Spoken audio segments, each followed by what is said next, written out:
100-Year Jukebox, and all three of our hosts, Katie, Ellen, and Peter McGee, are here to celebrate America's favorite composer of light classical music.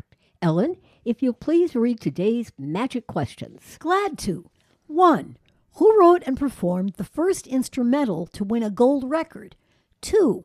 What famous composer was vital to the American war effort because he was fluent in 10 different languages, including the notoriously difficult Icelandic?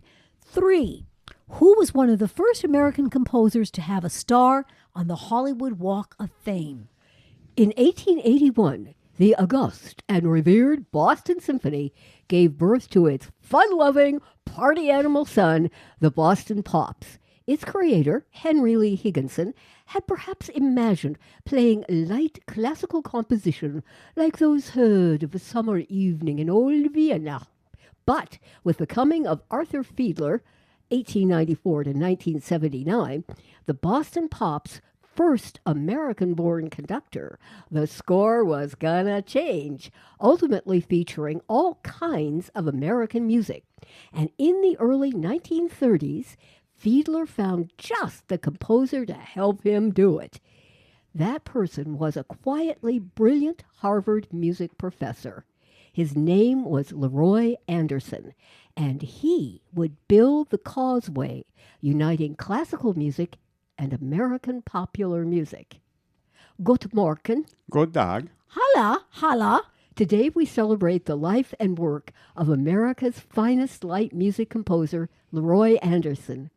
Before we had television or films like Fantasia or Video games, Virtual reality and immersive rooms. we had Leroy Anderson creating marvelous sound pictures with the syncopated clock, Belle of the Ball, the typewriter, The ubiquitous sleigh ride. and so many more.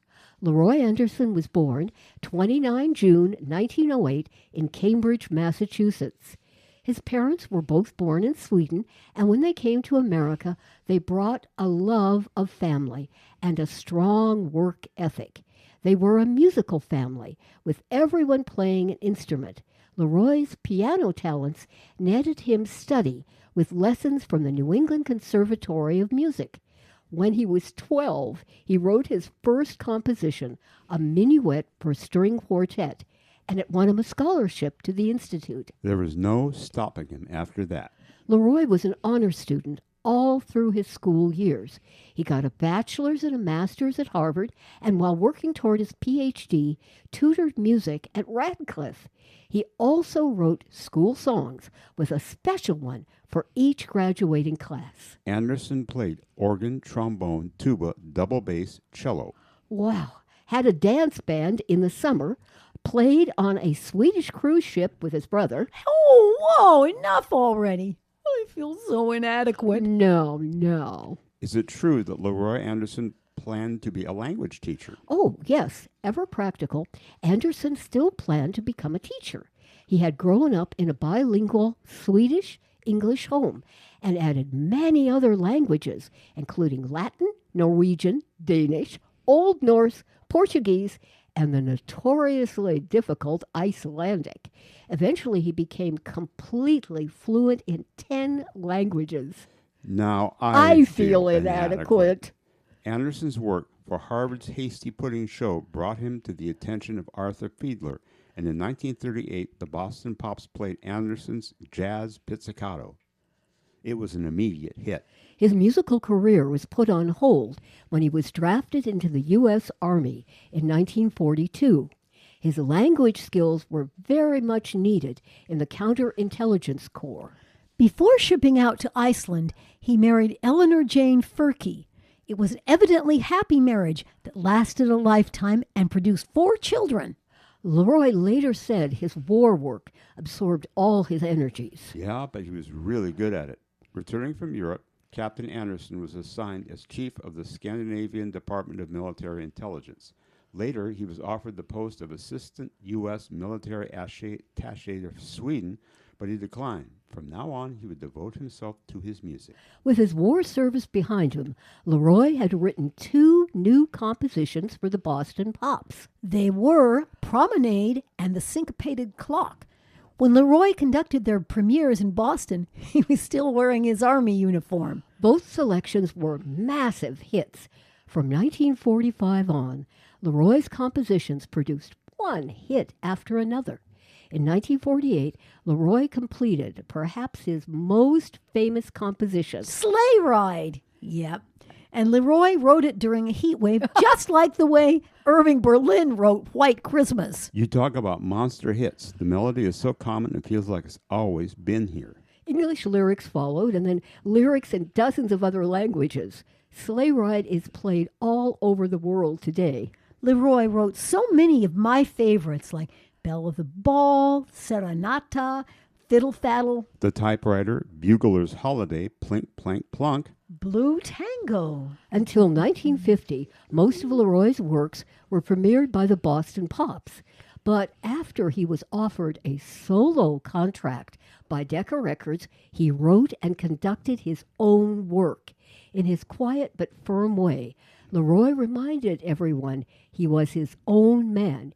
He had worked with the Pops, not for them. In 1952, Anderson's recording of his own Blue Tango was a hit. And what a hit. It played on Your Hit Parade for 22 weeks. Blue Tango was the first instrumental to sell over 1 million copies and receive a gold record.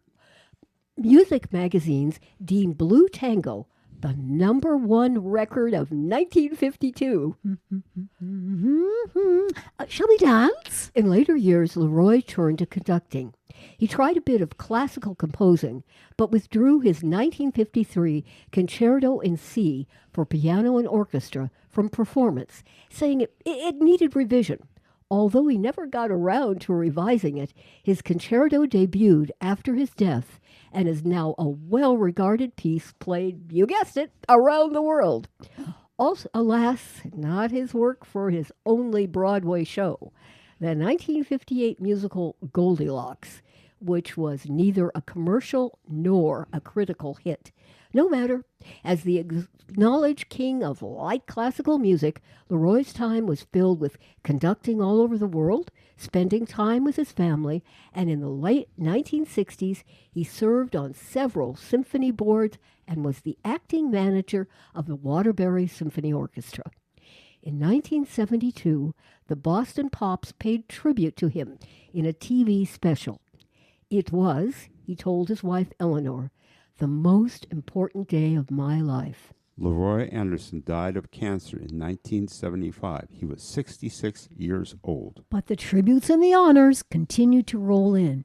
He appears to have been the first American composer to have a star on the Hollywood Walk of Fame, which was awarded in 1976. He was inducted posthumously to the Songwriters Hall of Fame in 1988.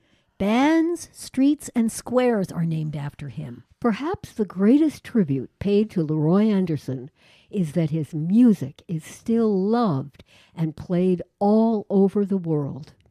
You know, nowadays, when the Boston Pops have played everything from the Beatles to disco to bluegrass, and when the London Symphony recorded a best-selling album of themes of video games, it's hard to remember now how strict the lines were dividing elevated European classical music and down-home American popular music.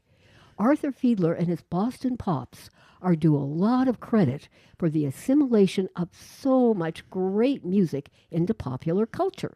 But surely their white knight of music, Leroy Anderson, led the vanguard.